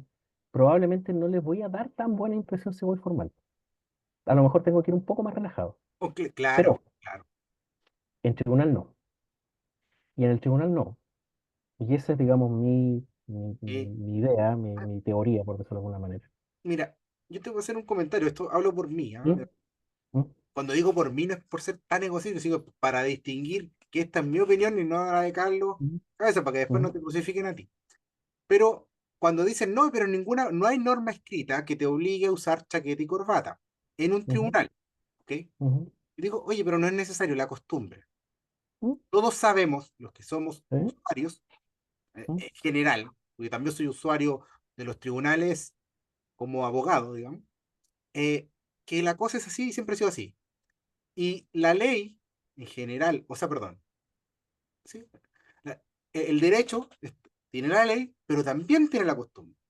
Sin la costumbre, tú no tienes idea de cómo se aplica la ley. Y eso, no sé, la religión también. Están las escrituras y están las costumbres. Los católicos están las escrituras, pero también están las costumbres y los concilios, bla, bla, bla. Entonces, si todos vamos a un tribunal o hemos ido y vemos que la gente se viste así, así será. A lo mejor no tiene una explicación. Muchas veces acá no usamos toga ni qué sé yo. ¿Mm? Pero yo no creo que sea necesario estar poniendo por escrito eso. Creo que ¿Mm? está de más, digamos, ¿No? asumiendo que así es la costumbre. No es que a alguien se le ocurrió ahora, supongamos que nadie usó nunca, y eso sí me parecería una imposición un poco arbitraria. ¿Ya? Entonces, yo digo, oye, si eres abogado, tienes todo este bagaje cultural que te explican qué es la costumbre, tienes historia del derecho, leíste, porque yo creo que a todos tenemos una inquietud cultural cuando elegimos esta carrera. Entonces, no vengáis con esa cuestión de que, ay, no, es que no sabía, ay, es que no, no sé, me parece un poquito, de nuevo, egocéntrico. ¿Por qué? ¿Por qué te lo digo? Esto es incómodo, ¿Sí? es súper ¿Sí? incómodo cuando ¿Cómo? hace calor, pero ¿qué hace uno cuando está aquí? Porque yo también yo en mi caso, con el invitado, con la gente que nos va a ver, estoy diciendo, oye, son más importantes que mi sentir en este momento particular. ¿Hay algo más grande que yo? ¿Hay algo más importante? ¿O es una forma de respeto? ¿Mm? No estoy bajando la cabeza, le estoy reconociendo la dignidad del otro. Esa es mi opinión, digamos. Sí. Yo estoy muy de acuerdo contigo. Reproba. No, estoy muy de acuerdo contigo. Y de hecho, incluso si no fuese costumbres lex artis, tú para defender para comparecer en una audiencia en un tribunal, tú tienes que ir formal. ¿Cuál es la vestimenta formal en el caso del abogado? Chaqueta, corbata, camisa, Y, pantalón, ya, ok, pero claro, esa es la vestimenta. Esa es la vestimenta. Y además porque y estoy de acuerdo contigo también en el tema del respeto. No estás en el living de la casa, Mm. no estás en el living de tu casa, estás en un tribunal y no te estás representando a ti mismo, Eso, estás es que por representando ahí a va. otras personas. No, no es lo mismo. Yo no voy de No, testigo.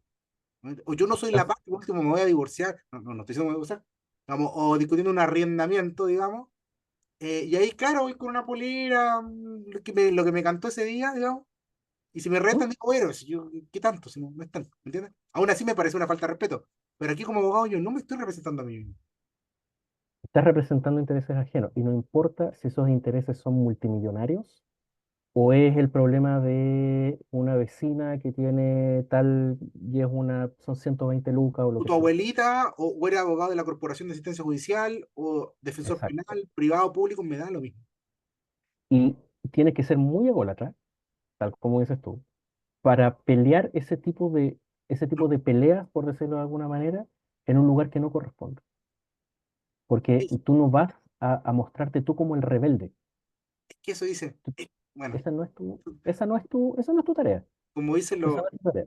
los jóvenes, te pegaste el show y no era el momento, ¿o Y no no? era el momento. Ahora, ojo, que eso entroca también con los abogados mañosos. Yo creo que también en algunos casos, no en todos, en algunos casos, yo creo que han sido estrategias mañosas para generar luego una resolución que me permita una queja y paralizar o desviar. Yo estoy convencido que en dos o tres situaciones que son las más famosas que han Sí, salido sí, sí, por sí. ahí han sido cuestiones Y absolutamente un audio estratégicas famoso, no lo malas. vamos a reproducir, sí, sí, sí, sí. No, no, pero de mala estrategia, Sí, fea estrategia, muy poco, digamos, caritativa con el colega que se ha preparado o que uno tiene que entender al menos que se ha preparado para llegar a ese momento, una falta del respeto al tribunal. Difícil decirle al tribunal, oiga, es que en realidad no debió haberse pegado, no debió haber hecho eso tampoco. Difícil, porque estos abogados lo hacen con ciertos magistrados en particular sí, y lo hacen con ellos y no los hacen con otros. Entonces, también hay que tener cuidado con eso, pero eso es por lo menos lo que yo, cuando me han preguntado por el tema de la corbata, mire, la corbata, a mí me gusta la corbata, yo no tengo problemas con las corbatas, tengo muchas corbatas. Entiendo que hay gente que no le gusta, claro. pero si voy al tribunal tengo que ir con corbata, pues se acabó nomás. Te la Es sacas lo cuando único que hay. salga y no la usas más y da lo mismo, ¿no? No la usa y se acabó, pero en ese momento, y por último, porque, mire, el cliente a lo mejor no sabe pito de derecho, no tiene idea. Que por lo menos su representante le dé al menos una seguridad externa de que está en el mismo lenguaje que los otros que están interviniendo en esa sesión, al menos le da esa confianza y por lo menos el cliente puede sentirse mejor. Por supuesto que la chaqueta, el terno y la corbata no lo son todos. Todos conocemos a colegas elegantísimos que llegan a la audiencia y no saben nada. Por supuesto de que si eso no viene complementado con una preparación como corresponde, tanto del derecho como de la audiencia en particular, obviamente vestirse formal no sirve. Claro, Pero es un desde. Y desde ahí se debería construir el resto. claro, es como, exactamente, y aparte es parte de la ritualidad, ritualidad en general, es un rito. Ir a tribunales es un rito, digamos. Bueno, las pruebas orales te preparan para ese rito, por eso son Se preparan para importantes, ese ¿no? reto. Sí. Y de Y hecho por te eso son exigen incómodas. Mm, un dress code o cómo debes vestirte. Yo me acuerdo que cuando yo entré a la universidad en el 2002, y eso me quedó grabado para siempre, y te vaya a reír, pero yo no uso short en la calle. mm, Aunque, ¿y sabéis por qué? Porque en la universidad habían profesoras, no profesores, profesoras que si tú llegas con short y charla te molestaban. O sea, y te pegan la mirada, te van un comentario súper funado, como dirán ahora, y me agarró un miedo de que se te deja más a rajar, mm, jamás voy a venir así. Entonces, que se caigan los potes asados con pantalón. Y de ahí quedó como una especie de hábito. mm, ¿Ya? ¿Me entiendes? Es una tontera ya en mí, porque mm, pero me acuerdo de eso y te iba formando un poco. Lo mismo para las pruebas orales. No es que tampoco llegaras con un pañuelo así, no, pero mm, chaqueta, etcétera, etcétera. También, perdona, es que hay un ruido de fondo. Está mi hija ahí en una actividad. Hay una ritualidad que uno asume cuando se viste, también es como el torero, digamos, que se está preparando. Yo me acuerdo cuando que uno no anda con traje cuando es estudiante, digamos, en la calle. Entonces, te vas preparando mentalmente, te vistes, te peinas bien, te un perfume, el que sea, el que te gusta, y si ya, voy para acá. Y yo me ¿Mm? acuerdo de eso, o sea, me acuerdo de prepararme, me acuerdo, de hecho, te iba a preguntar ahora, a mí me gustan mucho los perfumes, yo me acuerdo que me echaba unos particulares que me regalaba mi mamá, y solo para las pruebas. O sea, con este me va bien, ¿Mm? mira, la tontera, una cábala. Pero ya me preparaba mentalmente para esa situación. Sí, yo creo de que dentro de lo incómodo que es el traje, uno tiene que también buscar formas de estar más cómodo también. Una de ellas puede ser, por ejemplo, el perfume, o otra cosa pueden ser accesorios, pero algo que te permita también sentirte cómodo y sentirte bien. Yo creo que es importante también porque al fin y al cabo uno está expuesto públicamente. Cuando uno va a una audiencia, uno está expuesto públicamente, frente al colega, frente al juez, frente eventualmente público, por ejemplo, en las audiencias penales, por ejemplo. Entonces uno tiene que también sentirse bien dentro de la incomodidad que implica el hecho de estar hablando en público, en un lugar que no es tu casa, y eso lo entrena la universidad. Yo, por ejemplo, cuando estaba estudiando, eso también es una infidencia, a mí me cargaba el traje, esa es una cuestión que yo con el tiempo quizás porque después ya trabajé, ya trabajando, me resulta ahora más fácil vestirme formal que vestirme informal, por ejemplo. Porque no pensáis en lo que tengo que hacer. Claro, Sí, pero cuando estaba en la universidad, yo terminaba las pruebas orales y andaba con ropa de calle para cambiarme, porque me molestaba. incomoda. Está bien, si eso, y todavía hay estudiantes que lo hacen. Sí, Después uno se acostumbra porque es parte de la pega, es parte del trabajo, y después casi uno no lo piensa. Casi uno no lo piensa. Después yo creo que cuando uno está más viejo, después tiene como un revival, ¿verdad? Y se pone rebelde también, con más edad. en los 40 te poní, te das, ¿o no? No, y de más edad, así como colegas más viejos, que, ay, no, yo soy rebelde, yo me coloco en una chaqueta de cuero, etcétera. Bueno, está bien, pero, son cosas de cada uno. Pero por lo menos, pero digamos, en los lugares en que corresponde. Y Y eso yo creo que no lo voy a cambiar. No lo además, voy a cambiar. cuando uno ya, bueno, es como el uniforme que uno tiene, digamos, todas las ¿Mm? profesiones tienen uniforme, si eso es así. Todas, Pero no sé todas. cuál es el tema. Digo, y además te da la posibilidad de uno escoger, pero cuando uno ya, bueno, no, cuando estás estudiando no, porque uno no tiene mucha plata, qué sé yo, o cuando estás partiendo, pero ya después te vas dando cuenta que tienes que comprarte camisas a tu medida para estar cómodo, chaquetas, Exacto. pantalones a tu medida, y con telas naturales, etcétera. Da lo mismo la marca, sí, pero tiene que ser telas naturales. Y dice, oye, no es tan incómodo. Ah, y dice, "Bueno", No, y ahí te vas un poquito habituando. no sé, uno se siente incómodo, tal como tú lo dices, cuando en el fondo no ha encontrado realmente el tipo de traje o el tipo de camisa o el tipo de corbata que le viene a uno en particular. Claro, claro, Y uno mejor después, que su tío. y después uno cambia el cuerpo también, si esas son cosas No, que olvídate. se van dando en el camino.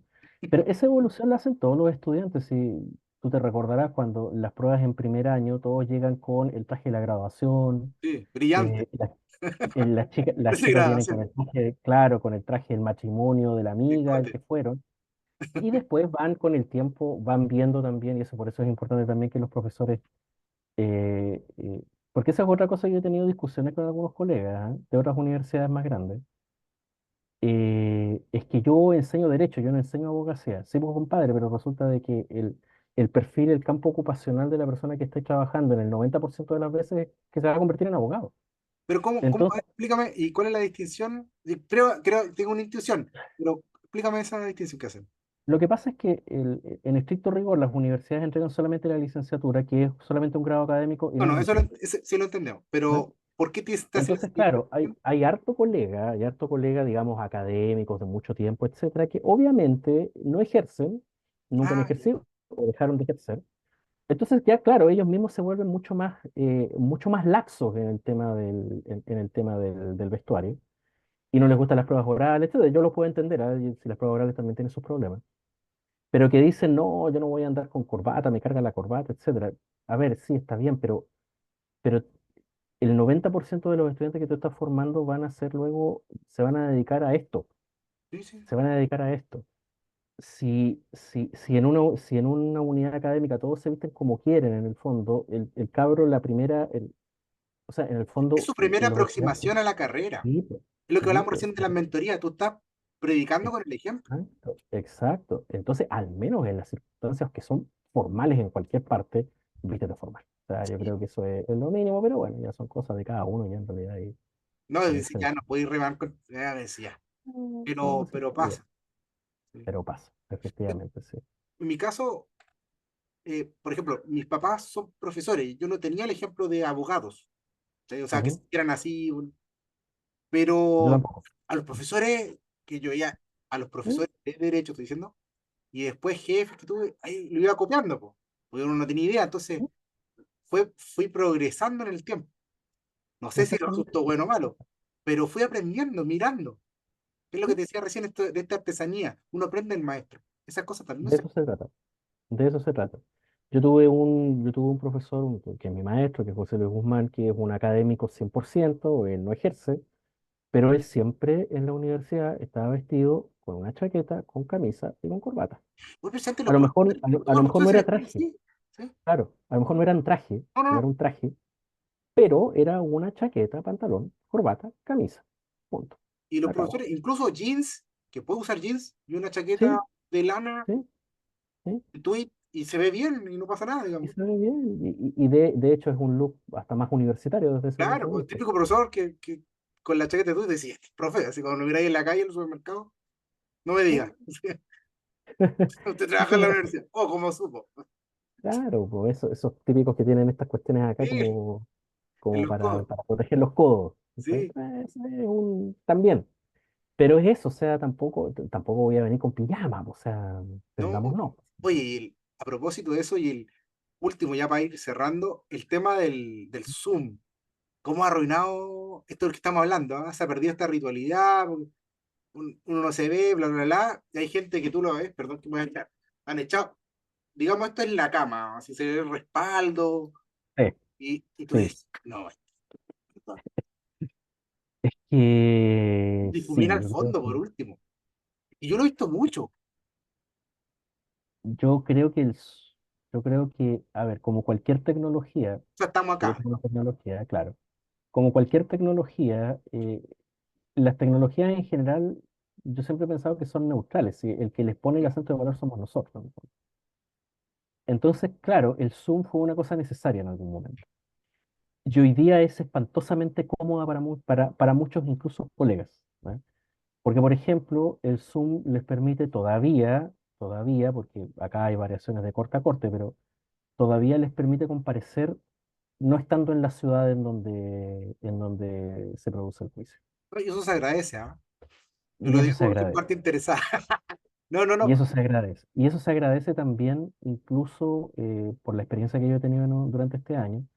Hay ministros que lo agradecen eh, porque las pausas entre uno y otra audiencia son menores, Sí, son sí, sí. mucho menores. Van, se conectan, listo, se salen, listo, etcétera. Eh, en la medida en que digamos, el colega entienda de que el Zoom tampoco hay que aprovecharlo digamos, hay que abusar del tema del Zoom, por ejemplo, los colegas que es notorio que están leyendo el alegato y a los ministros Ah, carga, que estoy como yo ahora así carga. mirando para el lado, entonces, ya, pues, Claro, que les carga que lean el alegato porque se supone que es una presentación oral, etcétera. Mientras eso se mantenga, yo creo que vamos a estar en híbrido, no sé si mucho tiempo o incluso ya es una cuestión definitiva. Hay ministros que sí les gusta, ministros y ministras que les gusta que estén presentes, ¿verdad? Y que por lo tanto lo reconocen como un esfuerzo que ya se había dejado de hacer y que claro. ahora se hace. Pero yo creo que nos vamos a quedar con esa, creo yo, ¿ah? Yo creo que es difícil que la Corte vaya, que las Que Cortes cambie la vayan, dirección. Pero en es muy particular, complicado, pero... hablando de Antofagasta, ¿Mm? yo creo que es algo bueno porque, o sea, obviamente todo tiene sus matices, pero asumiendo la particularidad de Antofagasta, y voy con esto cerrando ya la ¿Mm? entrevista, ¿Mm? y como partimos hablando de Antofagasta, es una región muy extensa geográficamente. Sí, Hay es mucha mucho, distancia entre muy grande. Taltal y Antofagasta, entre Tocopilla, entre Calama, De Calama, ¿sí? mismo San Pedro de Atacama. Entonces, tú tienes que de repente llegar a una ciudad, son 3 4 horas, en una Exactamente, sí. carretera que no es buena, digamos. Entonces, Mm, tú no puedes decir, exactamente. no, yo salgo en la mañana como abogado y llego ahí porque hay que anotarse, ¿Y qué pasa si hago todo ese viaje y después se ¿Y la suspende cosa no por se ese da? motivo? No hay, sin tribunal, por ejemplo. Uf. O sea, ahora, en ese contexto digo, mirando Antofagasta de nuevo, es una gran avance para los colegas, para los abogados que están, y las partes también se abarata mucho, para los que están en Calama, para los que están en Taltal, para los que están en Tocopilla. No sé qué piensas de eso. Y no se pierde tiempo. Yo, yo siempre tengo la anécdota de que cuando me titulé, un colega, un querido amigo, pero en ese tiempo él ya era abogado ya, tenía un alegato en la Suprema. Entonces me dijo, dado que voy a estar estamos hablando del año 2006, dado que vas a estar en Santiago, alégame esta causa, por favor, en la Suprema. O sea, yo recién titulado, A los debo leones. haber tenido, sí, 3 o 4 alegatos en el cuerpo, en la práctica, a los legatos. Entonces yo voy y esto fue como 2 o 3 días después de la titulación. Entonces me quedé en Santiago, evidentemente, y fui, no me acuerdo en qué sala estaba. Eh, y recuerdo además una situación en particular. Se estaba discutiendo en el Pleno, aparentemente, creo que era en el Pleno, el desafuero del diputado Nelson Ávila en ese tiempo, por alguna razón. Estaban discutiendo el desafuero creo que era eso, no estoy seguro. Entonces, bueno, voy donde el relator, me anoto, como se hacía antaño, no conocía a nadie, mirando para todos lados como provinciano, como buen provinciano. Y me siento y al lado mío hay 2 abogados viejos. Estamos hablando viejos viejos, no como yo podría decir ahora que estoy viejo, tengo 45 años. No, viejos, estos deben haber tenido sobre los 65 años. Sentados en la banquita al lado mío. Los dos chuchetas como ellos solos. Pero, uy, escuché unos rosarios, pero impresionante, así, pero los dos riéndose, tirando la talla un poco. Entonces, y ellos estaban en la misma sala mía y estaban anotados creo que antes. Entonces uno de ellos me ve, que obviamente tenía cara de cabro chico todavía, ya no la tengo ya, desafortunadamente, porque ese tiempo todavía tenía cara de cabro chico, y me dice, oiga, colega, ¿viene a alegar? Sí, le digo yo, mire, ay, ¿de dónde usted? De Antofagasta, de Antofagasta, ya, ¿y qué viene? ¿Por qué está acá? No, porque me encargó un colega, allá. ¿Y en qué número está? Yo le dije, no se va a ver, colega, no se preocupe, váyase a tomar un café si no se va a ver. Ya, pero ¿estás seguro? Sí, mire, si quiere quédese, pero nosotros dos estamos en esta sala, estamos quedando en tabla hace aproximadamente 6 meses. Somos contrarios en la causa. Él va a favor y yo voy en contra. O yo voy por el recurso y él va contra el recurso. Hace 6 meses que está en tabla. Hace 6 meses que no se ve, pero nosotros todos los días, ponte tú, debe ser un día martes, nos juntamos religiosamente acá, sabemos que no se va a ver la causa, nos ponemos a conversar, nos ponemos al día y cuando sale finalmente el anuncio nos vamos a tomar un cafecito. Estamos hablando que eran las 10:30 de la mañana y el anuncio no salía, ¿no? Y pelamos a todo el mundo, nos reímos de todo el mundo. Bueno, en ese tiempo miramos a las colegas que están buenos. Hay que entenderlo en la época, ¿no? Porque Sí, no, estamos no, es hablando de dos. comentarios de ellos, no tuyos, ¿eh? Claro, el comentar, la pasamos el descuento y después nos devolvemos a nuestra oficina. Entonces, claro, eso era algo que uno no podía entender como parte del oficio hace 20 años atrás, Mm, hace 10 años atrás. Hoy mm, día es imposible. O sea, hoy día las pérdidas de tiempo de los colegas que están anunciados en la tabla ordinaria, y que puede replicarse también en las audiencias de tribunales, pero por lo menos es un tiempo, pasan horas, por eso los tribunales tenían salas para abogados, sí, pues. etcétera. Estaba la Pero sala es, del colegio de abogados en la por corte. ejemplo, y es una pérdida de tiempo para el colega que yo creo que es muy difícil de recuperar. Hoy Sí, día el colega puede estar trabajando en otras cosas, puede sí. estar trabajando, Estás haciendo trabajando. su pega, está trabajando, ya me toca alegar, perfecto, voy y me conecto. Pero eso es una opinión personal, yo no sé si, Sí, no sé si la además comparten que los mismos, no creo, es que encarece mucho las costas judiciales.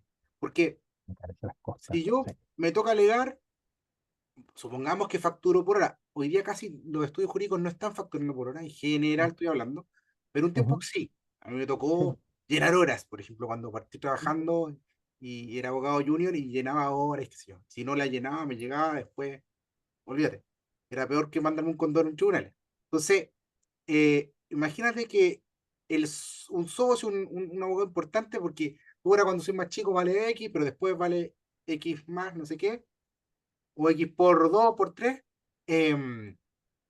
que pierda toda la mañana y pierda muchas mañanas un día martes, que sí, pero lo que produce ese abogado, estando en reuniones, yendo acá, yendo acá, yendo acá, yo estoy hablando, por ejemplo, en tributaria, este tiene que ir al servicio, tiene que ir a hablar acá, hacerlo, y no tengo idea, sí, sí, no se justifica. De hecho, No se como que justifica, se sacan un poco no se eh, justifica, el no se justifica. Y a veces porque hasta el propio colega después te suspende, te recusa al abogado integrante, lo que sea, y y te esas deja cosas con los pasan, trapos hechos. Y esas sí, cosas pasan todos los días. sí, Y es tiempo que que es muy difícil de recuperar después. Y después sí, el tiempo obviamente a uno no le sobra. Entonces, yo creo que se va a quedar, yo creo que se va a quedar finalmente. ¿Eh? Yo no veo muchas posibilidades de volver atrás. Y por supuesto van a haber abusos siempre con estas cosas, pero yo creo que al final es algo positivo. buenísimo. Bueno, mi opinión. Carlos, estamos dando término a esta entrevista, a esta conversación, a este podcast. Se llama el Renacentista Postmoderno, porque unos amigos nos molestábamos que me decían, eres como un hombre renacentista, tienes mucho interés. Me decía, pero lo haces todo mal, pero tienes mucho interés. Y ahí, y Ay, postmoderno, bueno, porque estamos un poco saliendo de la postmodernidad. eh, Cuando me tocó estudiar historia del arte, estaba haciendo un magíster en las tonteras que hago yo. eh, Había algo interesante en la posmodernidad. Uno puede tener muchas críticas de la posmodernidad, pero dice que ocupan eh, elementos, artefactos que les son útiles. Por ejemplo, dispositivos, se habla. Entonces, sí, la posmodernidad ocupa dispositivos de distintas épocas, de distintos corrientes, sin importar y sin seguir necesariamente un método, sino que no, esto me sirve, lo saco, lo tomo. En arquitectura, por ejemplo, vemos la mezcla de estilo, de repente vemos cosas horrendas porque hay una mezcla que a veces no cuaja, pero toma estos dispositivos. Y por eso se llama el renacentista postmoderno, porque eh, esta charla bueno, ha sido contigo, pero vamos a tener el piloto, que son 5 entrevistas, a mi hermana que trabaja en cine para que nos diga cómo se hace una película, porque ella trabaja en producciones, en cine y serie, ha trabajado con, bueno, Antonio Banderas, Jodorowsky, Gael García, Darín, etcétera, etcétera. Entonces, ujú, para que no diga cómo, ni yo tampoco tengo idea cómo se hace, para que cómo se hace y cómo hacer películas. Un amigo que está viviendo en Ecuador, que nos diga que él trabaja en producciones musicales, cómo se hacen las producciones musicales, cómo se hacen los discos, los conciertos. Eh, un amigo que es mi profesor de Jiu-Jitsu brasileño, cómo se hace un artista marcial, cómo se crea, que nos cuente su historia, etcétera. Y así van a ir muchos invitados. Quise partir contigo, con usted, porque es la profesión que yo tengo, es lo que estudié al principio, como comentaba, no me gustaba, pero me quedó gustando, le aprendí a sacar a encontrar el gustito, y sobre todo le aprendí porque encontrando a gente que le gustaba, te incluyo en eso, lo que hacía, fui aprendiendo lo que a mí también me gustaba. sí, Y aprender también del otro, oye, mira, me habla de lo que sea, oh, mira, esto no tenía idea, ¿cachai? Reconociendo mis limitaciones también, eh, aprendí y fui aprendiendo. Y por eso te invité, por eso te agradezco mucho tu tiempo. Eh, Llegamos hasta acá, un abrazo grande, que estás en Antofagasta, yo estoy en el Maule, así que hablamos del Zoom, también nos permite estas cosas de la así tecnología, es. de poder estar conectados y espero verte, Carlos, pronto. Bueno, ahí quizás la tecnología o quizás el destino nos junte. Muchas gracias, que estés muy bien y un abrazo.